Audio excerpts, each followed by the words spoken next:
Good morning, everyone. It's amazing you're all here. I'm going to grab the mic so I can walk around. I kind of feel like the bio is so comprehensive, I didn't write it, and that I don't even have much more to say. So there you are. You're all done. I'm really honored and delighted to be here with you. Thank you so much for the invitation, James and Rosalind, and the incredible work and learning about the incredible work that the Institute for Southern Georgian Bay is doing. And last night I had the opportunity to learn a little bit more from folks about some of the challenges that this community is facing. So I hope that what you'll be able to do is, hear and listen to some of the story that I'll share with you, but I'm really very interested in the questions that you ask about how we might apply some of our learning to the challenges that you're facing in your community. So it's exciting stuff. Okay, there we go. So I thought I'd try to actually address the topic at hand, social innovation. What is it and how do I get some? This is a question, of course, that is, great language, but the question is, what does social innovation actually mean, and what does it mean for our communities? Ironically, the person who I think has taught me a huge amount about social innovation is sitting in the room, apparently a scribe. So Marilyn Struthers is your in-house expert on the topic right here. And I think I actually had her review my definition, and she ripped it apart many months ago, years ago, which is this. So this is our comprehensive definition. Social innovation refers to the creation, development, adoption, and integration of new and renewed concepts, systems, and practices that put people and planet first. And those words, people and planet first, are of utmost importance to us. There's a short form for this. It's a new idea that can make life better for us. So, in the work that we've been doing, we've been really looking at, how do you break down this big, giant concept of social innovation into something that's more accessible? And so we started to ask this question, how do we change the world? What is the way that the world is actually changed? And what are the tactics that we might use to facilitate that change so that we can become more intentional about building the world that we want? And so what we've done is we've sort of proposed that there's really three main ways that you can change the world. The first one is policy. Policy is critical. This is where government comes together and they decide what kind of a framework do we want so that we can actually facilitate the outcomes that we're looking for. Policy is sometimes really hard though, because you need a lot of work to be able to build momentum around the creation of new policies. And this is where the second idea around how you might change the world is around education and culture building. So an example of that would actually be the Me Too movement that happened on Twitter and in our society and culture. How did we move towards organic foods being produced? It was actually started through social movements. So the importance of education and culture building and social movements are critical to being able to facilitate policy changes, which then create a set of rules. One of the areas that's become very, very interesting, has been recklessly doing and changing our world without very little intention, is markets. This is the third area that we actually facilitate change in the world. And sometimes the change is not the direction that we actually think is best for the planet. Sometimes those markets drive outcomes that we question later. And so one of the things that I'm going to talk to you quite a bit about is how do we use markets for social outcomes? We use language like social enterprise or social finance as a way to kind of get at this intentionality of how do we use the market to actually make the world a better place. So that's sort of a framework. You can go much deeper into social innovation, and I'm not going to go too deeply, but just to say there's an entire and extraordinary field of social innovation that's really looking at systems change. Or more importantly, maybe better words, how do we get at the root causes of a problem? Too often we feel like we're treating symptoms. And ultimately, one of the things that social innovation is really about is trying to say, how do we understand the complexity of a system and then identify what is at the root cause of the challenge, and then how do we actually attack that?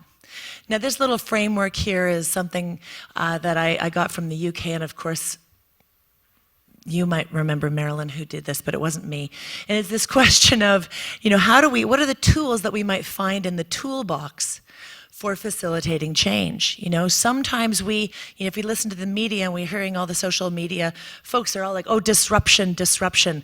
We want to reinvent everything. And then you get something like Airbnb or Uber, and it starts to unintentionally undermine existing businesses. So this is an interesting question. Yes, you could take a disruptive approach. Does the issue that you're working on require disruption?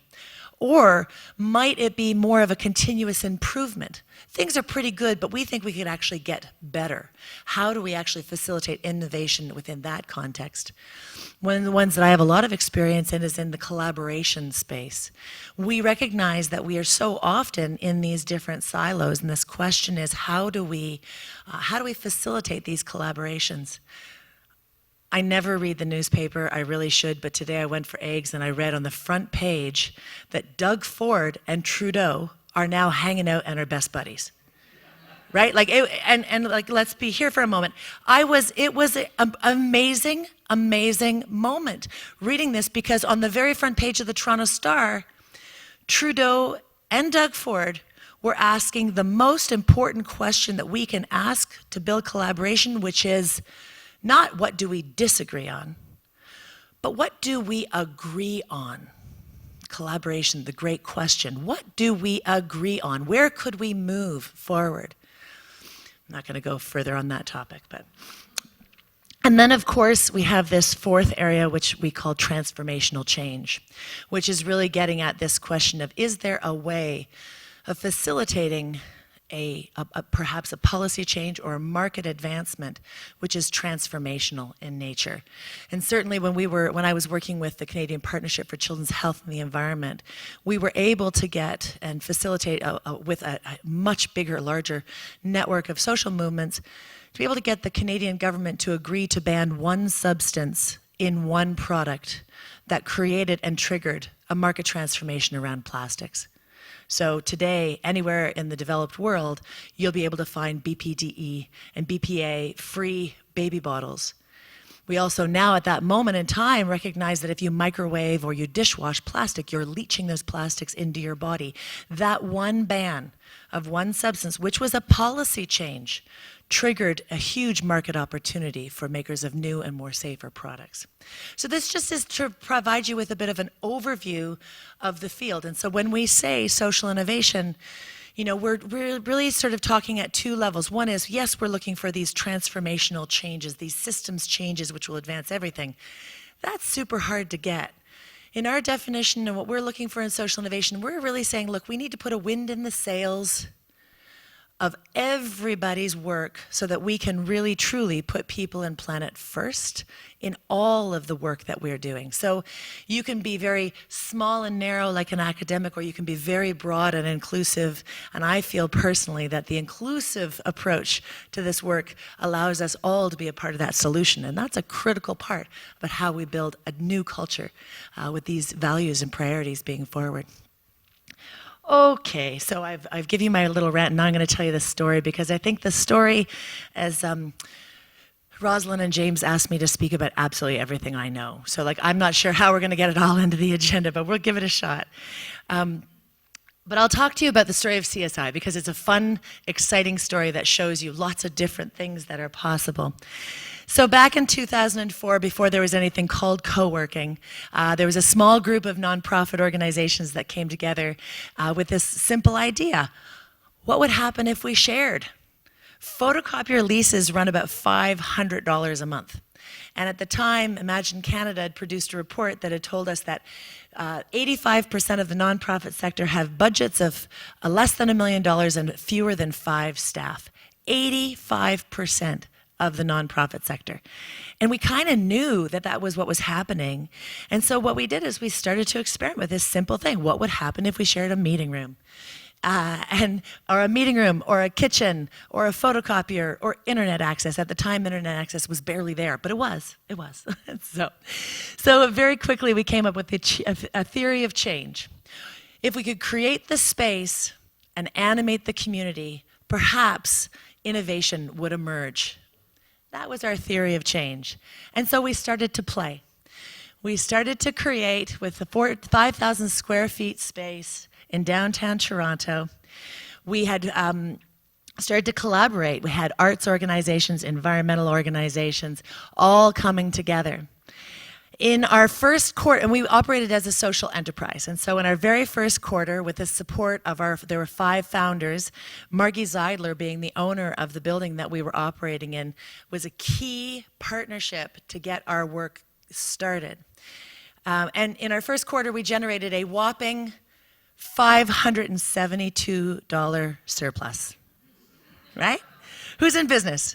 Who's in business here? Who's in business here? Okay, who remembers their first dollars? Remember, like that was your first dollar. It's like the best, juicy. It's like, it works, it works. Look, people will pay for it. And it was an extraordinary moment for us, and one that we scaled quite quickly. We knew that we had a sense that there was real opportunity to support small organizations, and so we started to grow. In 2007, we had the opportunity to expand from 5,000 square feet up to 14,000 square feet in the same building. And we quickly jumped from 14 organizations up to 21 with the crazy invention of a thing that we called virtual tenancy, which was then renamed co-working. If you know anything in the business pages, you'll see what's happened in that side of things. A little nonprofit did that, guys. Nonprofits. And we moved to 175 organizations in the space. By 2010, we had this incredible opportunity presented itself to buy a building. Buying a building. My budget at that time, this fine and beautiful creature, budget at the time in 2010 was $400,000. I had 6 staff. I called the bank. I said, can I get a mortgage? And they said, do you have any assets? And I was like, I've got these amazing desks. Yeah, it's got some chairs, got the desk, got these things. And they're like, yeah, no, thank you. They hung up on me in less than 7 minutes. I swear to God, I timed it, right? No way in hell were they going to let this little nonprofit, even though we had a solid business model, they weren't going to give us access to any of these, the opportunity to buy a building. And so what we did, and this is sort of the story of the community bond, is that we went on a mission to see who could help us. And one of the first phone calls that we made was to the city. How many people here work closely with the city of any of the 4 or 5 cities here? Yeah. So the work that you do in these towns and cities is instrumental. The City of Toronto, under the leadership of the head of economic development, Mike Williams, I had a coffee with him after I found the building, and I said, Mike, will you give me a loan guarantee? And he looked at me and he said, do we do that? I said, yes, you do that. Yes, you do. And it was actually that moment and that decision for the City of Toronto to back us and give us a loan guarantee, which is actually the foundation of all of the growth that you will see that we've done subsequently. That loan guarantee gave us the clout to be able to go back to the bank. And the bank was then willing to all of a sudden be very generous with us. And they gave us 75% of the projected value of the building. That building, but we still had to come up with another $2 million. And so the question was, how does this little nonprofit, which has really nothing, how do we actually get that to happen? And so the idea was to take our social capital and turn it into financial capital. And so we created the community bond. The community bond is these are our bondholders, actually on our second building, but they're all the folks who have helped us to buy the real estate here. The community bond is an innovation in social finance that helps nonprofit organizations be exempt from the Ontario Securities Commission, but also to be able to go out to our community, so more than friends and family, to unaccredited investors. So we get access to a whole new market, to be able to request a loan. So Rosalind, I say, Rosalind, would you loan me $5,000 to invest? And she says, yes, Tanya, I'd be happy to, but I'd like some interest in return to make sure that my money, it continues to make money. So I offer her a 4% flat rate return. Now, that number varies on the market and how much money people put in, and there's all sorts of variabilities. And if you're interested in this work, there's a whole website. And subsequently, we have open sourced the model and supported Tapestry Capital to be able to support nonprofit organizations across the province to be able to replicate the community bonds model and help in the support of the sales of these bonds in your community. So they're doing extraordinary, extraordinary work. But it was really beautiful because it was at that time RSP eligible. You could keep this bond inside your RRSP, and we could offer you a really decent return, and you helped us buy a building. That building at the first one was $6.8 million. That's how much they'd let me borrow. Now it's worth $12 million. That was our first. But most importantly, it gave us the ability to open up 36,000 square feet in downtown Toronto to another 250 amazing social purpose organizations. This is the building. And I'm going to fast track through some of the failures, and you can have me back for the list of failures. I did a talk in Ottawa, which was like a devastating, scathing story of all the things that we did really poorly. This was a great decision, but a great social decision and a poor business choice. CSI Regent Park, beautiful, 10,000 square feet, not big enough to make it a viable business model, but what an amazing, extraordinary community. Unfortunately, that location has lost over $100,000 every year since we opened it 7 years ago. So business savvy. Oh, look, there's another real complexity. In 2013, we were invited by a real estate partner, RXR Realty, to open up a location in New York City and Chelsea, Manhattan. I mean, my goodness, having a billionaire come in and pitch to me about why we should open a location in his building. One of the highlights of my life. So they put a deal on the table that we could not refuse. They invested over I guess it was almost a $3.5 million deal to get us to open up a 24,000 square foot space and stare at this beautiful stair at Lehigh. It's the 8th largest building in Manhattan, over 2 million square feet, and we've got this extraordinary space in here. Started looking like this, and then now it looks like this. This was our experimentation with social franchising. We went in and we put in everything we had in the first 3 years, and then at a certain point we realized that we couldn't personally operate it anymore, and we spun it off with a license agreement. I would say that has been one of the most challenging growth things that we've ever done as a nonprofit organization to scale through a franchise model. I would advise against it. So I think this is another incredible story of extraordinary learning. But before you go social franchising, come talk to me, okay? Then in 2014, we knew that our original location at 215 Spadina had just been bought by a pension fund, and we needed a new home. And so we very, very luckily got the opportunity to buy 192 Spadina. And we replicated the community bonds model. We raised $3.6 million, or maybe it was $4.3 million from 223 community-based investors.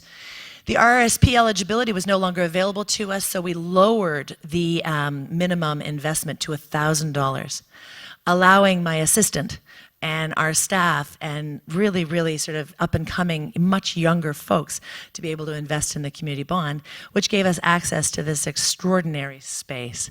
It's now home to 343, at last count, social mission organizations in 64,000 square feet at the corner of Queen and Spadina.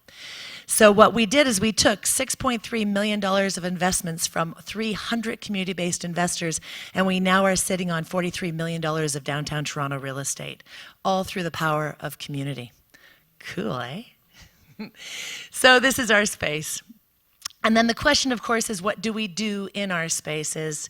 Yeah, okay, well, here's the sort of sense of things. Very, very interestingly enough, even though the Doug Ford government did decide in all their wisdom to cut all of the Office of Social Enterprise and all of the climate funding, what we were doing, was actually, our sector, the social mission sector, creates about 30% more jobs than the regular business sector. Now, this is not just our sector, our organization that tells you this. UBI, the Universal Business Index anyway, some big important incubator index, has identified that social incubators actually create 30% more jobs than regular business incubators. So one of my pitches for South Georgian Bay Institute is going to be social accelerators, because it's the best. So anyway, suffice it to say, our members, just by virtue of operating, are generating over 270 new jobs per year. Our collective might is closer to $300 million a year, and we serve 3,000 people a day. In those spaces, we run a number of acceleration programs and a number of acceleration programs and education programs. So this is our Climate Ventures Accelerator. This is old numbers. This is just in 2018. Our new numbers, our 2019 numbers have doubled that. We're now at over $23 million in follow-on funding and investment from those folks who have participated in the climate venture space, and collectively the 65 organizations and ventures that have been in there have collectively reduced emissions by 200,000 or 2,000 of the TCE measure. What is that, guys? Who can tell me? Does anybody know what that thing is? Anyway, so I've been trying to figure this out for a little while. I'm going to go talk to my staff. So this is one of our programs, and it's been really, really exciting to watch because some of the newest, incredible ideas are coming out of there. And you're seeing circular economy solutions emerging constantly. So whether it's everything from financial solutions that are looking at changing the pricing of food to be able to reduce food waste, all the way to biogas solutions and all the way around. Climate Ventures, we also do a project with the City of Toronto, a partnership called Civic Hall Toronto, where we're actually starting to build collaboration amongst staff inside the city with city innovators to be able to co-evolve new ideas for the city. Code for Canada, another extraordinary new partnership where we're really looking at how we're building out the STEM and STEM training across our community and across Canada. We do a number of things from Agents of Change pitch nights to be able to let people to get access connecting folks to be able to find access to the tools, resources, investors, and funders that are available through our social platform, and on the list goes. So the work of CSI is really focused right now on building what we're calling, well, we're not calling it, it's part of a movement that we're calling the next economy. And I think one of the things that's really interesting here is how you mix the different pillars that you've identified, your separate pillars of arts, culture, economic development, social innovation, what's the fourth one? Environment. They're all the same, right? Yes, you need to dice them up in order to get access to funding, but ultimately, the real magic is when a town like Collingwood, I'm going to call that as a broad base, but you know I mean all of you,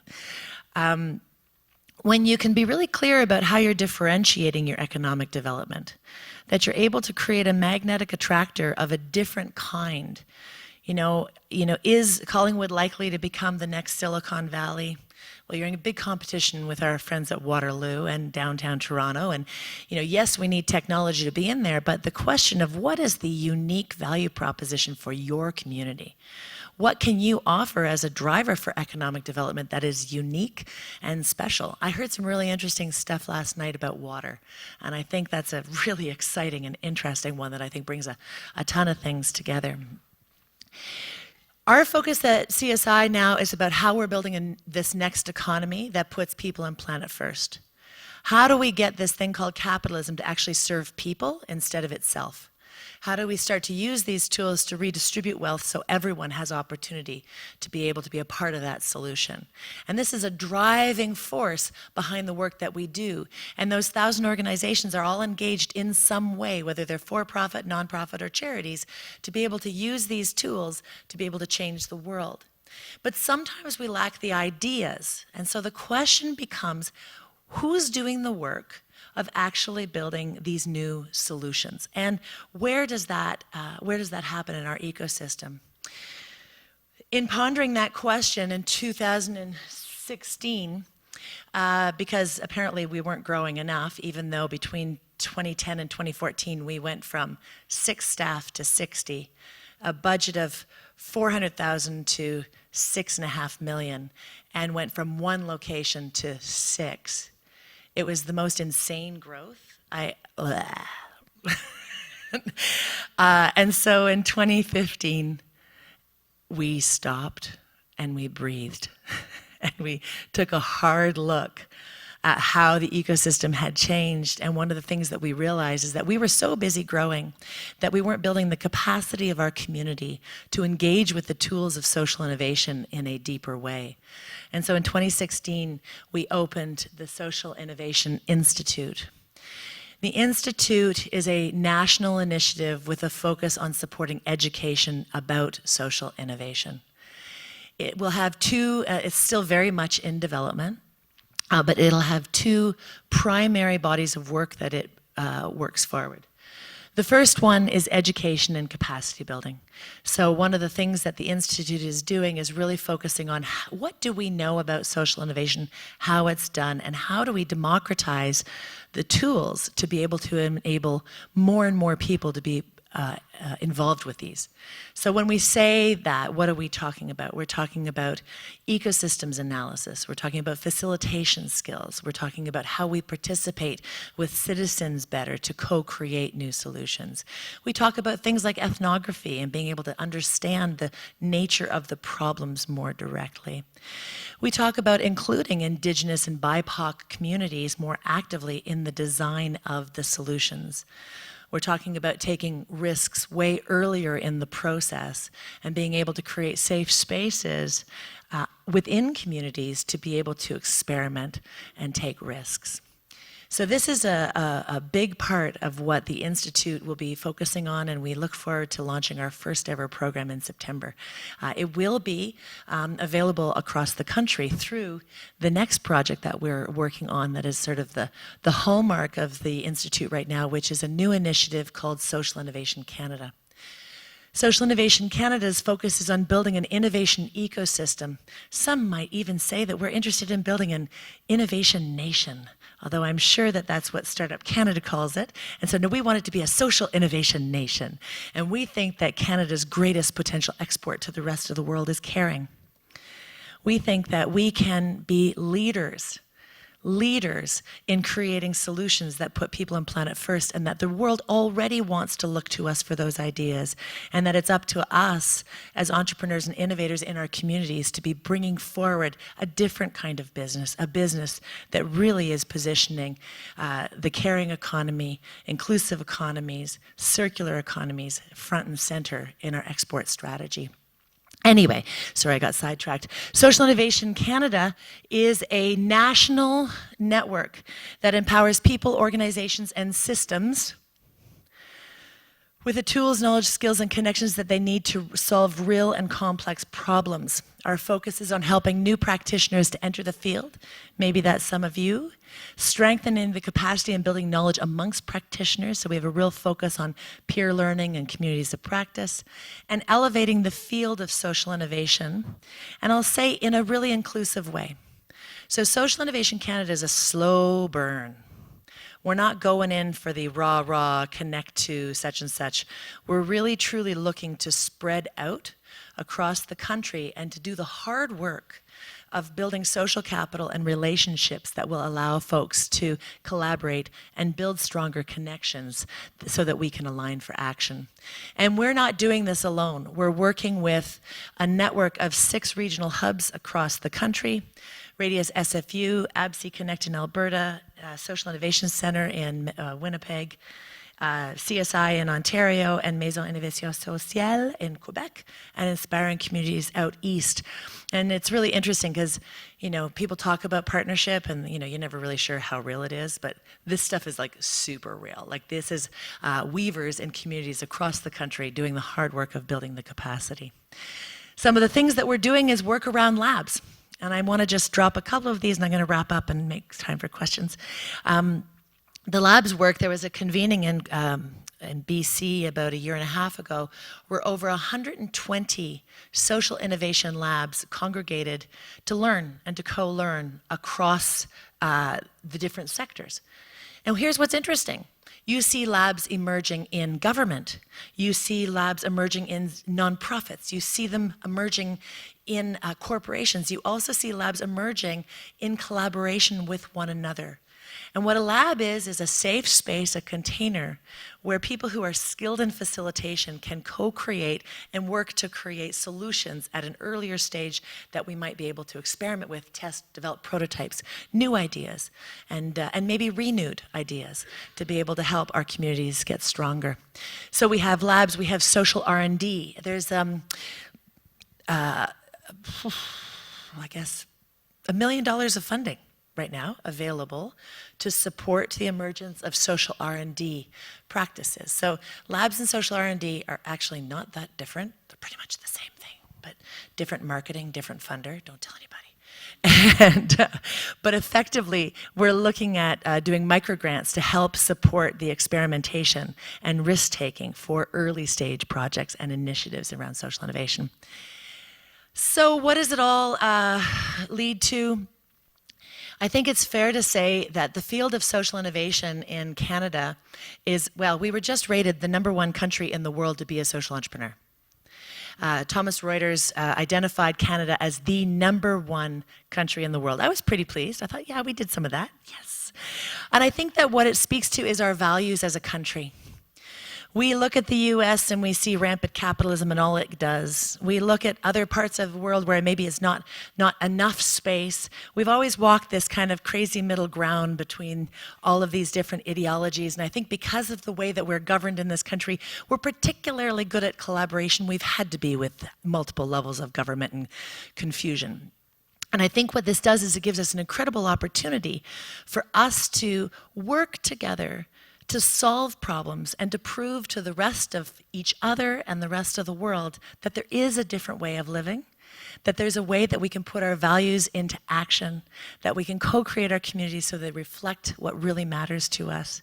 And it's communities like you have and the kind of convening that this is that I think lays the foundation, where you have folks from different sectors, different ideologies, but all coming together with a shared desire to take care of each other in a place as magnificent as this region.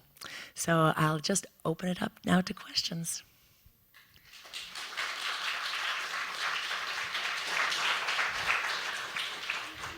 Did I get everything in? Was there anything I missed? Okay. Any questions? Oh, right in the back. Andrew, go ahead. And these are going to run out. Okay, great. How's mics up a bit, maybe?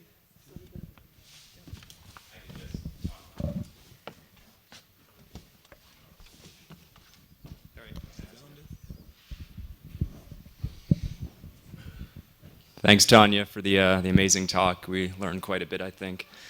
My question is, what do you think are the most prominent shortcomings or blind spots for either the general social innovation field itself or those who identify as social innovators? And what kind of awareness techniques or practices can we use to identify those?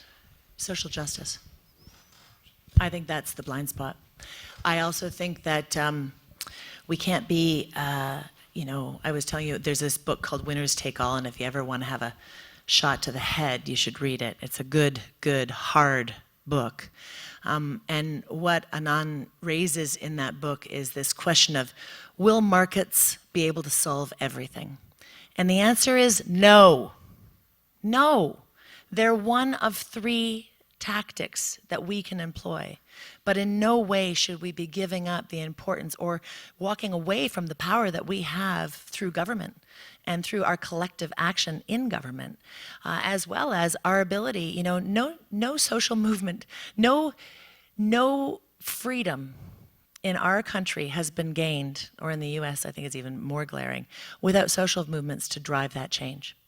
So I think one of the things that we have to be really careful about is to make sure that we understand the balance of when do we use finance, when do we use market tools, and when do we use social movements, when do we use the power of government.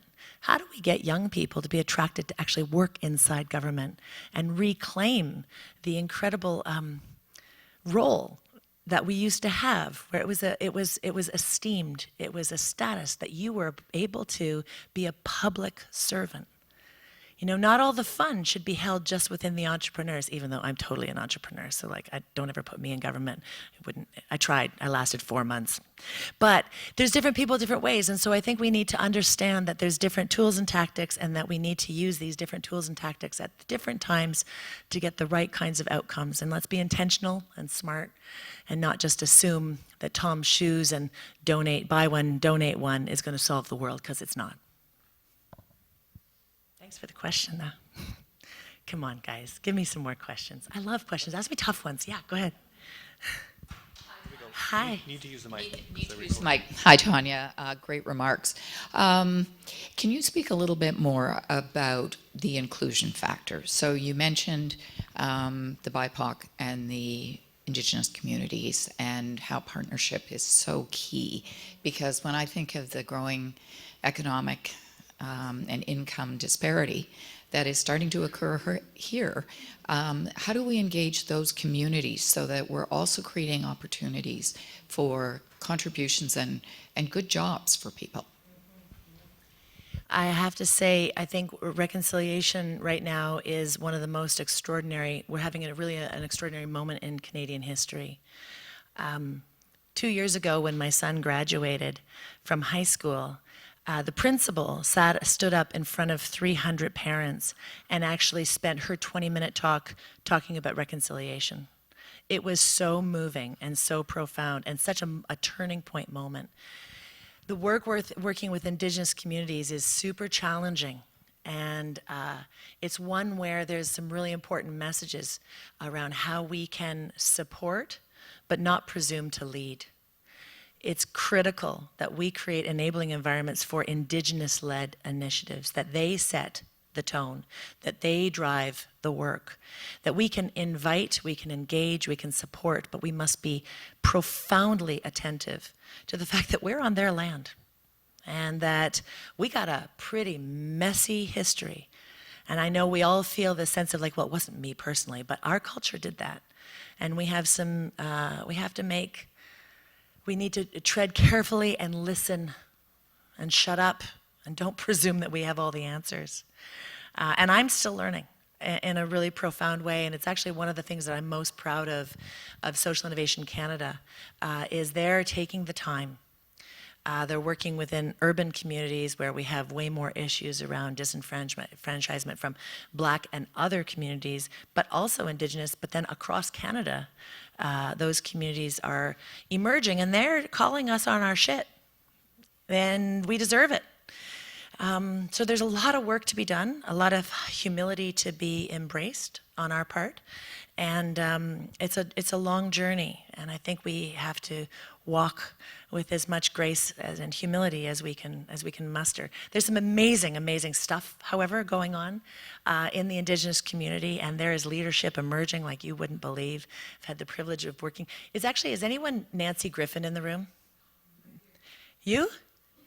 Well, Mulaney Goodchild told me I had to meet you and loves you to bits. So she literally wrote me a message saying, you've got to meet Nancy. The Turtle Island Institute is doing extraordinary work. Mulaney is an amazing woman, and the Social Innovation Institute is looking to partner with them. And even just the process of developing a partnership agreement could take multiple years. And so it's a different time, it's a different pace, and we're working together to look at how we decolonize social innovation through our curriculum. Hard work. But that's critical. This work, I've given you the fast-paced story of an entrepreneur who's downtown Toronto, drive, and that's great, that's my culture, that's where I come from, that's who I am. That is not necessarily the way for all of us to walk forward. And as we move to working through real issues with real communities, it's about making sure that we're really in a position to hold space, to listen, and to bring love and authenticity to our joint desire to make our communities better. Yeah.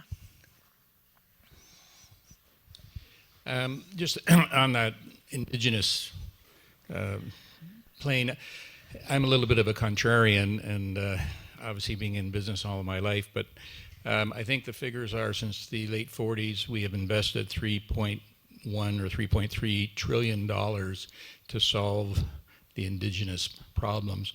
If I looked at the ROI on that, I would run as fast as I could. We have such a huge problem. It was created by, you say, our heritage. We're responsible to move ahead. We've got the issues are, I don't know how we're going to ever solve it, but at least you got to start somewhere. But I also wanted to say, I don't know, is anybody here from Elephant Thoughts today? That's too bad, because you take a look at the work that they're doing here in this community. and going into indigenous places and improving their education components from single digits, literally in graduations at high schools, into the 20s and 30 percentile now, and it seems so insignificant, but it is significant in what they're doing. But it would be very good for them to be understanding what you're doing in social innovation and see whether or not they can bolt on to what you're doing to, again, improve what they're doing in regard to the indigenous populations. And thank you for that. And I guess I'll just say a little story because I think it's important. We actually tried to do this, and so we're building Social Innovation Canada, and we're this, settler-driven, regional, distributed, blah, blah, blah, blah, blah. And we invite all these Indigenous partners to the table, and the first thing that they do is say, well, here's the deal. We're going to slow down, and we're going to convene our own Indigenous innovation conversation. And so that's been their process. So we're financing, which I'm proud of. We got the funding. We're not taking one penny of profit. Every single dollar goes into supporting their process, their convening. It's such important work, the work of letting them lead and us getting the heck out of the way. And it's hard for an A-type personality like me. Hoo-wee.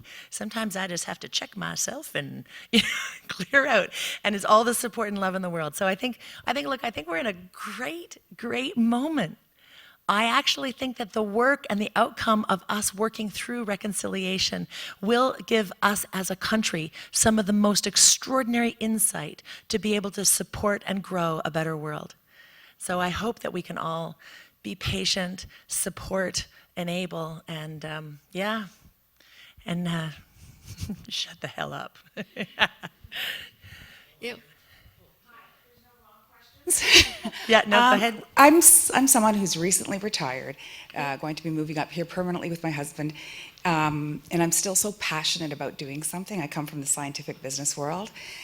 How does one like me that comes to learn about something today, and my friend Laura, how do we become involved? Because it's just, there's so much, and maybe it's a silly question, but what are some of my first steps? It's the best question in the whole world, and I think that James and Roz should answer that question. So let me do this. You get ready and set to answer that. Do you want to answer it now? Yeah, go ahead. Here.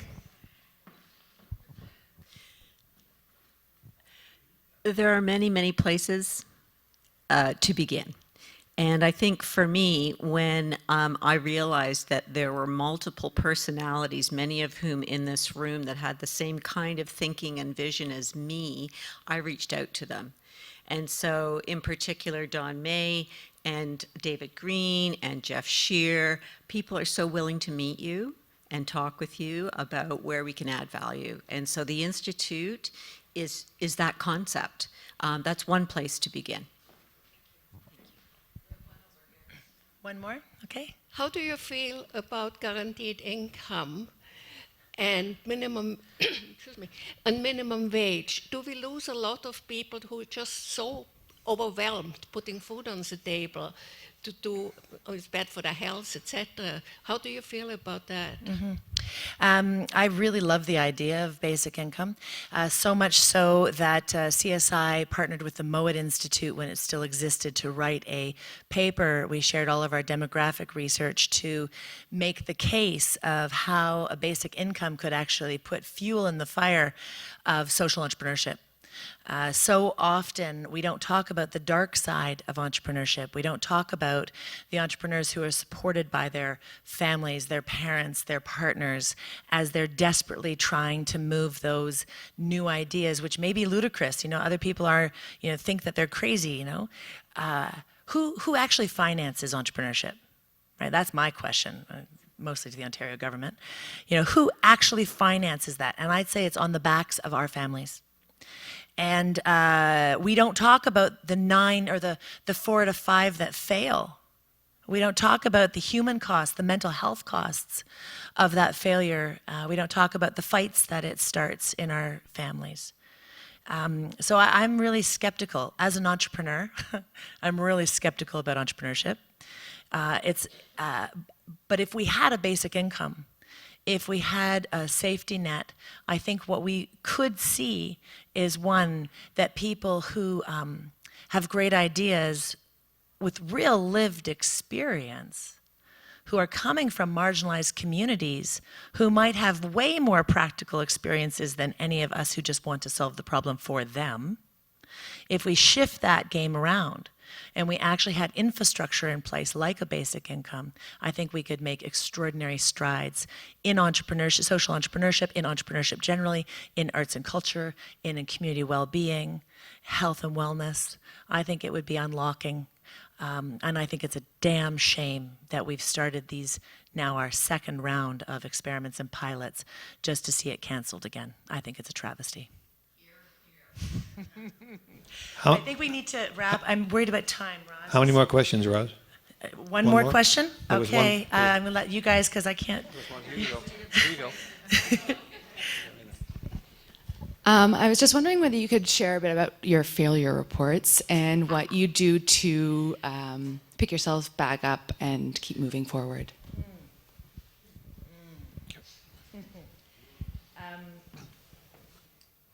So those are two questions. The first thing is we really try to have a learning organization. And that's hard with 70 staff now. Being able to create opportunities for reflection, to see what works, what doesn't work, and being able to make really tough decisions. We don't write failure reports. We're not as good as Engineers Without Borders. They do that, and they're amazing, and I just applaud that. Oh, it's so good. But we do a lot of reflection, and we try to be vulnerable and authentic about what we've done well and what we haven't done well. That's been hard. For me personally, talk about having to, I've been leading the organization for 15 years, and I'm the co-founder, and I have way too much sense of ownership. And at year 8, it switched from me to we, right? So I realized that I wasn't responsible for everything anymore, and that what I had created had its own identity, its own personality, its own culture. And I now needed to negotiate with it instead of me just forcing my vision upon it. And so it changed the game.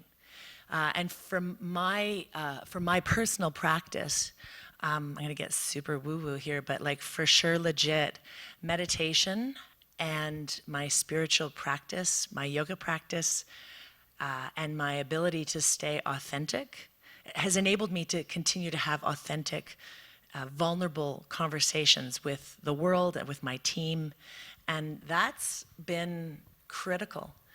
I think the most challenging thing that I've faced in the last 3 years has been assumptions of growth. And I guess I raised this one because I really think that we have a crisis of what the end goal is. And I think we're broken. I think we keep thinking that bigger is better. We continue to accept this patriarchal paradigm, and we are actualizing our craving for wholeness as humans in the way that we're building our businesses and our profitability and our productivity and our this and our that, and we're losing touch with the human. And I think that one of the most powerful concepts for us, one of the most personal transformations for me, is to really understand what is society's constructs about my models of growth and what success looks like versus what feels right in my body and in the relationships that I honor. And so the question that I struggle with is how big do I need to be feel full, to feel whole? How big do we need to be able to have the greatest impact? How small could we be and have the greatest impact? And how do we understand that some things should grow and scale and some things shouldn't? And how do you scale community? Or maybe you shouldn't. So that's the nature of my personal inside crisis. And on that incredibly low note, I say, and wrap it up, I'll just say, listen, I think it's extraordinary that this community is coming together. The fact that you're here in the room and you have the size of a project that you can achieve.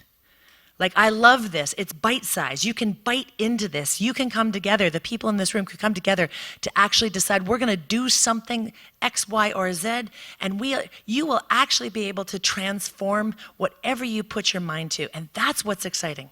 So I'm just honored. I'm delighted. Thank you so much for the invitation. If there's any help I can offer, at your service.